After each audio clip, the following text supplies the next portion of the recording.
Siz ham uzoq umr ko'rishni, 100 yoshga kirganda ham sog'lom yashashni xohlasangiz, bu insonlar amal qilgan 5 ta odatni bilishingiz kerak. 5-inchisi albatta sizni hayron qoldiradi. Birinchi odat: hech qachon to'yib ovqatlanmang. Yaponiyada bu qoidani harahachi bu qoidasi deyishadi.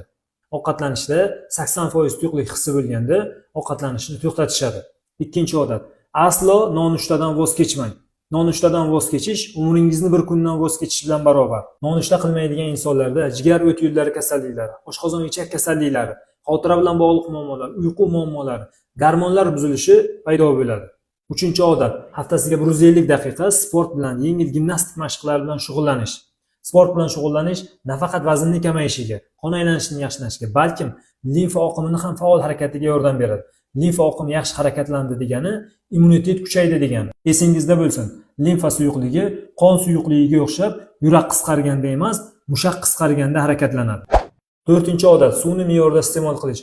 Bu odatga ko'pchilik amal qilmay, eng katta xatoni qiladi. Tanamizdagi fermentlar, gormonlarning sintezlanishi, juda ham ko'p kimyoviy reaksiyalar aynan suv ishtirokida amalga oshadi.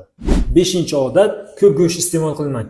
Ko'p go'sht iste'mol qiladigan insonlarda qandli diabet, yurak qon tomir kasalliklari, jigar, buyrak kasalliklari, podagra kasalligi, hattoki onkologik kasalliklar ham ko'p uchraydi. Eng xavfli go'sht mahsulotlari bu qayta ishlangan go'sht mahsulotlari, kolbasa, sosiskalar hisoblanadi. Videoni saqlab qo'ying va sog'ligi sizga muhim bo'lgan tanishingizga yuboring.